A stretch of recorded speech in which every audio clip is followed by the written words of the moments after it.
Okay, picture this. A small, almost hidden clay pot shop. It's tucked away in these really narrow alleys in an old city. You can almost smell the wet clay, right? And sometimes you hear the call to prayer mixing in. Inside, there's this young woman, Uméra. She has this smile, but you can tell there's a lot of worry underneath. She's working constantly. Her father, Abdul Rahim, he's sick, and he sees this craft, their family tradition, just fading away. Sales are down, modern stuff is taking over. It feels like a really personal story, about family, duty, but what if there's more? What if hidden forces were sort of guiding things? Welcome to the deep dive. Today, we're going deep into Uméra's clay, a tale of faith and hidden magic. Now, on the surface, it's a story about one woman pushing through tough times, perseverance. But underneath, it digs into some really big ideas: unseen help, what strength really means, and how maybe kindness we don't even know about can mix with our own efforts to, create something amazing. So let's start with Uméra. She's right there in the middle of it all, just trying to keep things going. What's the first thing that strikes you about her situation? Well, the immediate thing, I think, is how active her resilience is. It's not just passively enduring, It's a conscious choice she makes every single day. Dawn till dusk, she's there, molding clay, painting pots. And she's respectful to everyone, every customer, even though inside she must be aching. Her father, Abdul Rahim, he's not well, needs treatment, expensive treatment. And the shop itself, it's barely scraping by. People want the shiny, new, mass-produced things, not these traditional pots that take so much time and skill. That smile she wears, it's powerful, hiding the pain. And then she has these moments, alone, thinking about her father's dream, how to keep it alive. It really shows that strength often comes out when things look, impossible. Okay, let's unpack this. It sounds like a deeply personal struggle right from the start, rooted in family and tradition, doesn't it? Absolutely. And what's fascinating here is how it immediately establishes a relatable human challenge. The daily grind, the desire to honor a legacy, setting the stage perfectly for what's to come. And it's right into that struggle, that very human struggle, that the story drops something extraordinary. Salar, this hidden helper. Exactly. And that immediately makes you think, doesn't it? Yeah. About generosity. What is true generosity? That's the question the story throws at us right away. Is a good deed about getting credit, or is it purely about the intention, the selflessness behind it? Salar, he's this young man carrying this huge secret, magic. He inherited it from his grandfather, who was very wise, very devout. And this magic, it's not for personal gain, not for fame. It's described as a divine gift, meant only for good. Subtle changes, making clay shine a bit brighter, maybe easing someone's sadness a little, all done with pure intention, with prayer. His grandfather's words really guide him. Magic is magic only as long as it goes from heart to heart. If anyone knows, it just becomes a show. Wow, just becomes a show. That's powerful. It is. So Salar walks around the city almost sensing people's hidden struggles, and he offers help silently, no credit taken, always making sure nobody finds out. This quiet kindness really forces you to consider what a truly selfless act looks like. Here's where it gets really interesting. We have this hidden benefactor acting entirely in secret. What does that tell us about the nature of true generosity? If we connect this to the bigger picture, it raises an important question. Is the essence of a good deed tied to recognition, or to the selfless intention behind it? It's a great setup. And then we see him act. He actually does something, transforms a pot. Yes, the first direct intervention. And Uméra sees the result, this amazing pot, but she has zero idea where it came from. How does that moment kind of reflect how we often see good things happening? That's a great point. It really highlights this tendency we all have, I think. We see blessings, good fortune, and we often chalk it up to, maybe divine intervention or just luck, coincidence. We don't always see the hidden threads, the specific acts of kindness or help that might actually be behind it. So Salar sees Uméra, he sees her sadness, knows about her father, the money troubles, and he decides to help, but discreetly. He finds this old pot in her shop, one that probably wouldn't sell, and he uses his magic and transforms it. Makes it shine, gives it these incredible ancient-looking designs. And he doesn't stop there. He also subtly nudges a wealthy buyer, plants the idea that this is the pot they want. So he influences the buyer too. Subtly, yes. It's all very low-key. The next morning, Uméra finds this stunning pot. And almost immediately, this rich buyer shows up and pays a lot for it. Enough to cover her father's medical bills. So what does this all mean? Uméra is seeing the miraculous results, but she has no idea of the true source. How does this aha moment unfold for her? Or does it? Well, that's the thing. It doesn't quite unfold as an aha about Salar. She's overwhelmed, of course. Joyful, grateful. She and her father thank Allah. But that question lingers for Uméra. How did this pot get so beautiful? She thinks maybe her father did something special, or maybe it truly is just Allah's mercy. She prays for patience, for faith.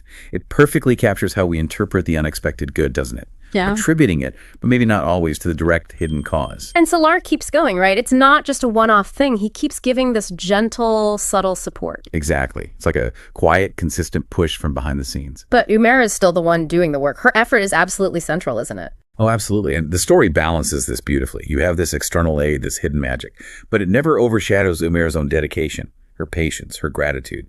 It suggests that real progress, lasting progress, often needs both. A catalyst maybe, but also that persistent internal drive. Salar keeps enhancing the pottery, making the clay colors seem richer, maybe glow like moonlight. He makes the designs look like they tell ancient stories. He even subtly infuses the shop with this unique scent of clay that drifts into the alleys, drawing people in. That's clever, like subtle marketing. In a magical way, yes. Yeah. And it works. Over the next few weeks, the shop gets known. People start coming from further away. Pots sell out fast. People talk about the unique light of Abdul Rahim's pottery. But here's the key part. Uméra doesn't just coast on this. She and her father, whose health is improving, use this success to improve the shop.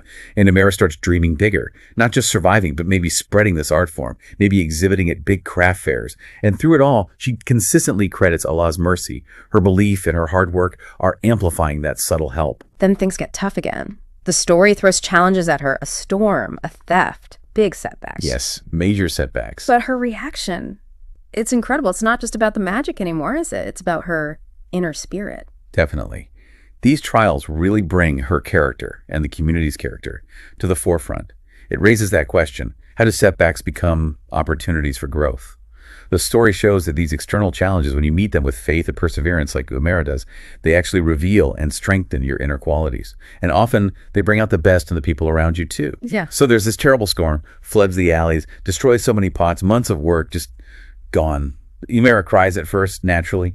But then, almost immediately, she shifts to reassuring her father, who's heartbroken. She says, Allah has given us so much. He will see us through this too. Patience, faith, right there. And Salar, how does he react this time? Does he just fix everything? No, and this is interesting. He makes a calculated choice. Instead of just magically restoring all the pots, which he probably could have done, he chooses a path that fosters Uméra's faith and community strength. He subtly creates a small, safer storeroom area, maybe reinforces it slightly, and then he inspires the community, plants the idea that they should help. Ah, so he works through the community. Exactly. And they respond. Neighbors show up. An older woman who loves Uméra like a daughter. A young boy brings some new clay. They all pitch in, cleaning the shop, helping make new pots. It's real solidarity. Then, another blow thief steals some valuable pots. Abdul Rahim despairs again, but Uméra, steadfast. We'll start again, she insists. Salar helps again, subtly. He sends a new influential biter who places a big order, helping cover some losses, and the local imam gives her some profound advice, quoting the Quran: whoever trusts in Allah, He is sufficient for them. That just strengthens her resolve even more. These aren't just obstacles, they're forging her character. Wow, the tension here is palpable. The secret of Salar's magic is constantly at risk. But these moments also seem to define his character, don't they? Oh, absolutely. What's fascinating here is how the story delves into integrity, the ethics of having this kind of power. It really emphasizes that the true strength isn't just having the magic, it's the moral compass guiding it, the commitment to your principles, even when it's hard. So Salar's old friend Farhan gets suspicious.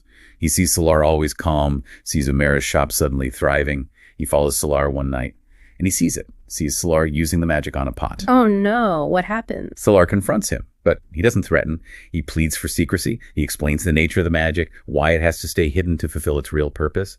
And Farhan, seeing Salar's sincerity, is moved. He promises silence. Later, a reporter comes snipping around, asking Farhan about the secret to the pot's success. Farhan is tempted, maybe a bit of reflected glory. But he remembers his promise. He credits Uméra's hard work, Allah's mercy. Salar hears about it and is quietly grateful. That's a test passed, but it doesn't stop there. No. There's another thread. A relative of Farhan, a clerk working for a rich merchant, also finds out somehow.